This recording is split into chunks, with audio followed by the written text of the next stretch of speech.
Hey guys, Miss Strickland here on Tuesday, April the 21st with your Read Aloud. Yesterday we started on the story Junie B and the Stupid Smelly Bus. So last week we read Junie B. First Grader at Last. And so this book, Stupid Smelly Bus, we have learned that actually Junie B is just starting kindergarten in this book.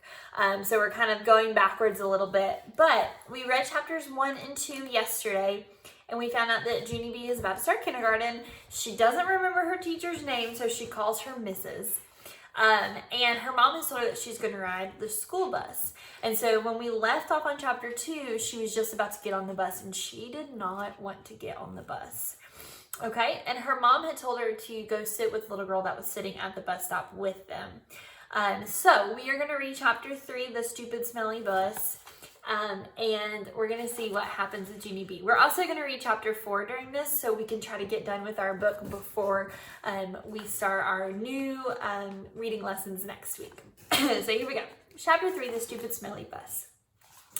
The bus wasn't like my daddy's car at all. It was very big inside, and the seats didn't have any cloth on them. The little curly girl was sitting near the front, and so I tapped on her. "Guess what?" I said. "Mother said for me to sit here." "No," she said, "I'm saving this seat for my best friend, Mary Ruth Marble." Then she put her little white purse on the place where I was going to sit. And so I made a face at her. "Hurry up and find a seat, young lady," said Mr. Wu. And so I quickly sat down across from the curly mean girl, and Mr. Wu shut the door. It wasn't a regular kind of door, though. It folded in half, and when it closed, it made a whishy sound. I don't like that kind of door. If it closes on you by accident, it will cut you in half, and you will have to make a squishy sound. The bus made a big roar. Then a big puff of black, smelly smoke came out the back end of it.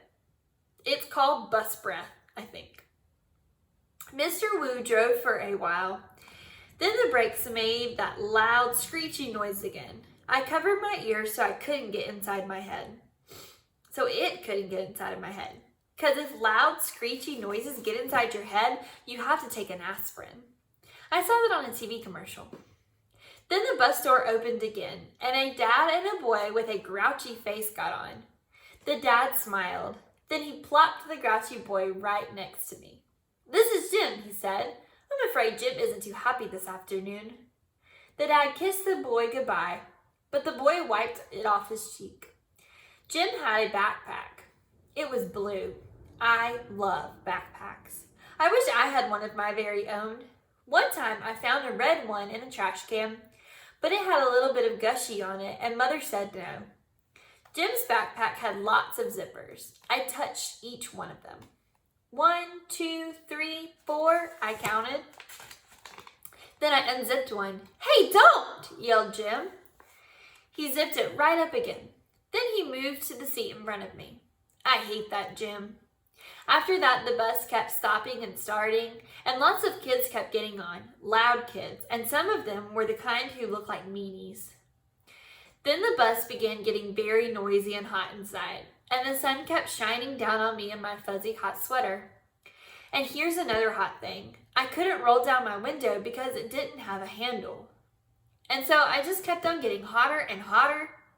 And it smelled in the bus too. The bus smelled like an egg salad sandwich.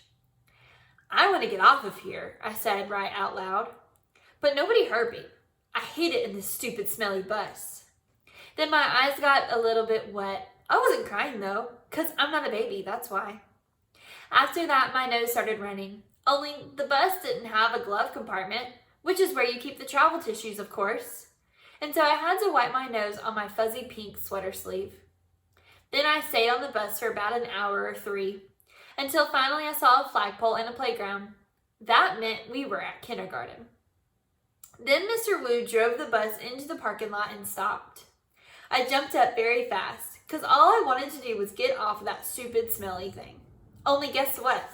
That Jim pushed right in front of me, and the curly mean girl did too. And then people started squishing me real tight, and so I pushed them away, and they pushed me right back.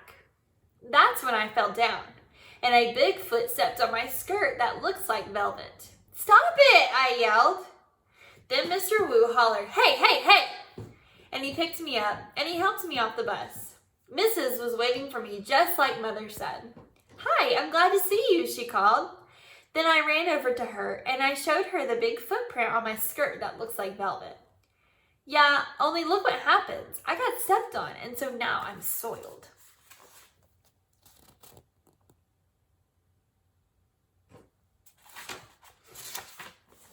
Mrs. brushed it. "Don't worry, Junie," she said. "It'll come off." After that, I just folded my arms and made a frown. 'Cause guess what? She forgot my B again. Chapter 4, Me and Lucille and Some Other Kids.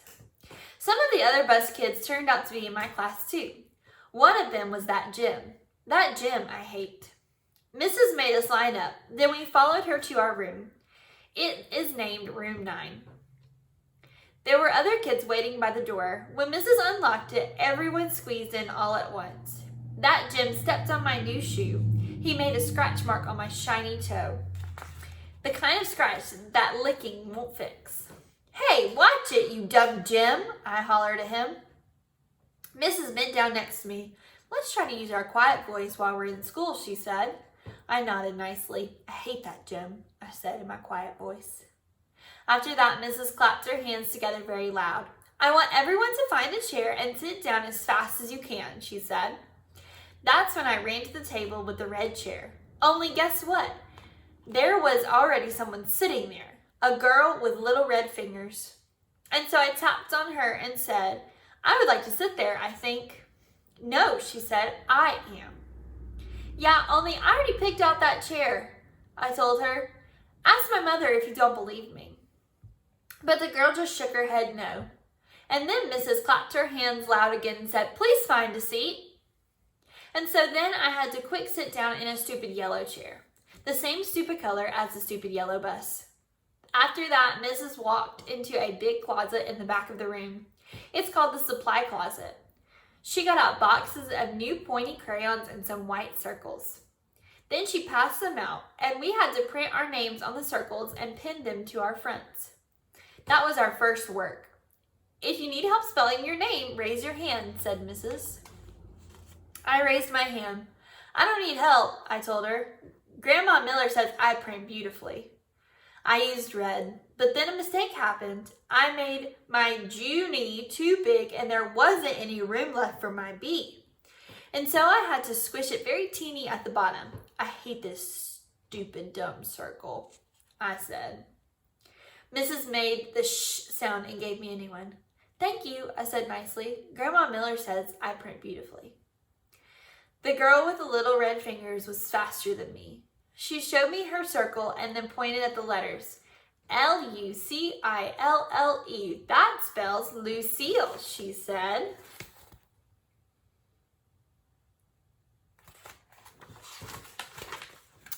"I like that name of Lucille," I said.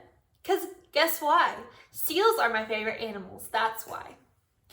Then Mrs. passed out a drawing paper and we drew pictures of our family. Mrs. put a happy face sticker on mine. It was very good. Except I made my father too teeny, and Mother's hair looked like sticks. After that, Mrs. took our class on a walk around the school. Everyone had to find a buddy to walk with. My buddy was Lucille. We held hands. The boy I can beat up was right in front of us. His buddy was that Jim. That Jim I hate. The first place we walked was called the Media Center. My mother calls it a library. It's where the books are. And guess what? Books are my favorite things in the whole world. "Hey, there's a jillion of them in here," I hollered, feeling exciting. "I think I love this place." The librarian bent down next to me. She said to use my quiet voice. "Yeah, only guess what? Right now, I just like the kind of books with pictures, but Mother says when I get big, I'm going to like the kind with just words, and also stewed tomatoes." The boy I can beat up said, "Shh." I made a fist at him. Then he turned around. After that, we went to the cafeteria. The cafeteria is where kids eat lunch, except not when you're in kindergarten. I said, "It smells yummy in here, just like biscotti and meatballs." Then that Jim turned around and held his nose. "P.U., I smell you," he said. Lucille laughed very hard. And so I stopped holding her hand. The next place we went was to the nurse's office. It's very cute in that place. There are 2 little beds where you get to lie down and 2 little blankets that are the color of plaid. Our nurse doesn't look like a nurse. She doesn't wear white clothes or white shoes. Our nurse is just a regular color. Lucille raised her hand.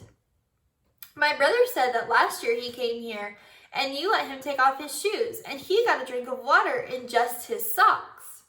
That Jim turned around again. P.U., I smell your feet, he said to Lucille. This time Lucille stuck out her tongue to him. After that, we held hands again. All right, that is all of chapter number 4. So tomorrow we're going to read chapter 5 and 6. The chapter 5 is called Principal. All right, so I'm guessing that Junie B is going to meet her new principal. All right, so I will see you guys tomorrow for a read aloud. Don't forget to get on iRead for 20 minutes today and iReady for 15 minutes at least. And I will see you at 2 o'clock and 3 o'clock for our phonics lesson. Bye.